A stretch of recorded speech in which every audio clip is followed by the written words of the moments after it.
শেখ হাসিনা ইকোনমিক্সের কিছুই বুঝতেন না, এই একজন মহিলা মানুষ এদের সবার চাইতে ভালো ইকোনমিক্স চালাইতেন এত বড় একটা দেশকে। এটা তো তো সিপিডি তো একথাও বলেছে কয়েকদিন আগে যে এই সরকার এক বছরে যত টাকা খরচ করেছে গত 40 বছরে কোন সরকার এত টাকা খরচ করতে পারেনি। খরচটা করলো কোথায়? জুলাই মানে জুলাই যোদ্ধাদের পেছনে, না কোথায় খরচ করলো বলুন তো?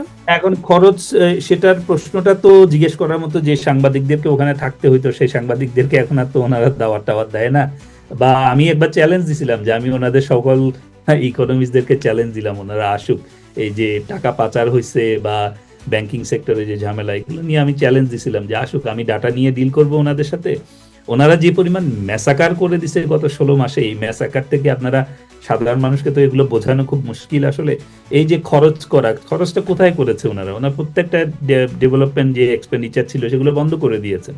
ওনারা শিক্ষা খাতকে অগ্রাধিকার দেননি, ওনারা চিকিৎসা খাতকে অগ্রাধিকার দেননি, নারীদেরকে 5 বিলিয়নের অস্ত্র কিনেছেন কিন্তু গত 17 মাসে। ওনারা তো 4 বিলিয়নের অস্ত্র তো সে 5ই আগস্টের ইমিডিয়েটলি পরে পাকিস্তান থেকে কিনেছিলেন, যেই অস্ত্র নিয়ে জাহাজে করে আনার পরে আবার 8টা লোকের লাশ পাওয়া গেল। এগুলো তো সবাই বাংলাদেশিরা জানে, কেন ভুলে যায় সেটাই তো দুঃখের বিষয়। তো এই যে খরচগুলো করছেন ওনারা, ওনাদের বাজেটে তো বলে না যে ওনারা বেশি খরচ করছেন, ওনার বাজেট তো কমছে গত বছরের চাইতে। তাহলে ওনারা খরচ করলেন কোথায়? ওনাদের যেই এডিপি যে বাস্তবায়ন সেটাও তো অনেক কম। তাহলে খরচটা হইলো কোথায়? উনি ডেভেলপমেন্ট এক্সপেন্ডিচারে খরচ করেন নাই, তার মানে উনি জনগণের জন্য খরচ করেছেন, সার্ভিসে খরচ করেছেন। সেই সার্ভিসটা কোথায় খরচ করলেন?